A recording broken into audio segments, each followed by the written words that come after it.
হাবড়ায় পাইকারি বস্ত্র ব্যবসায়ী সংগঠনের সঙ্গে দীর্ঘক্ষণ মিটিং করলেন হাবড়ার বিধায়ক জ্যোতিপ্রিয় মল্লিক। হাবড়া পুরসভায় এদিনের বৈঠকে হাবড়ার পুরসভার চেয়ারম্যান সহ কয়েকজন কাউন্সিলর ও হকার সংগঠনের প্রতিনিধিরা উপস্থিত ছিলেন। সংগঠনের সঙ্গে যুক্ত প্রত্যেককে দোকান দিতে হবে এই দাবি তোলা হয় বস্ত্র ব্যবসায়ী সংগঠনের তরফে। তবে বিধায়ক জানান, একই পরিবারের স্বামী স্ত্রী দুজন যদি দাবিদার থাকে তাহলে একজনকে দোকান দেওয়া হবে। তবে এই দাবি মানতে রাজি নয় সংগঠনের সদস্যরা। ব্যবসায়ীদের দাবি, দোকান না দিলে তারা হকার মার্কেটে যাবেন না।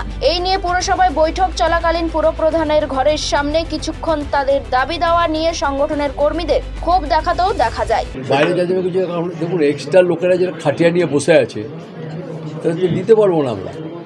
আপনি যদি বলেন এক্সট্রা আরও 800 লোক বসে আছে এখন পুলিশের হিসাব, সে 800 লোককে কোথায় স্টল দেবেন আপনি? মানে তারা কি দাবি তুলেছিল দোকানের জন্য? হ্যাঁ, তারা কী করে দেবেন? এখন আপনি প্রতিদিন দুটো করে খাটি নিয়ে বসে যাচ্ছে এসে, তা সেটা কী করে দেবো আমি তাদের দুজন করে? ওই দেখেছি যেখানে স্টল পেয়ে গেছে আবার 700 লোক বসে যাচ্ছে। আমাদের তরফে দাবি রাখা হয়েছে 776 জনকে জায়গা দিতে হবে উইথ মহিলা সমেত, কারণ মহিলারা এতদিন ধরে আমাদের 66 জন মহিলা ব্যবসায়ী আছে।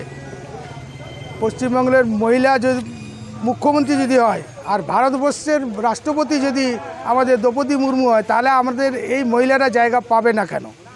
আর এক ফ্যামিলির দুজন কি চাকরি পায় না?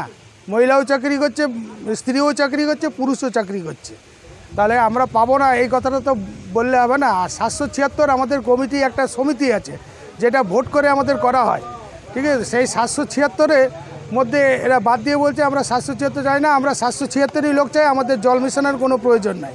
আমাদের 776 দাবি, 776-ই আমাদের জায়গা দিলে আমরা বিল্ডিংয়ে যাব, নচেত আমরা বিল্ডিংয়ে যাব না। হাবড়া থেকে সুদীপ দেবের রিপোর্ট, খবর বাংলা।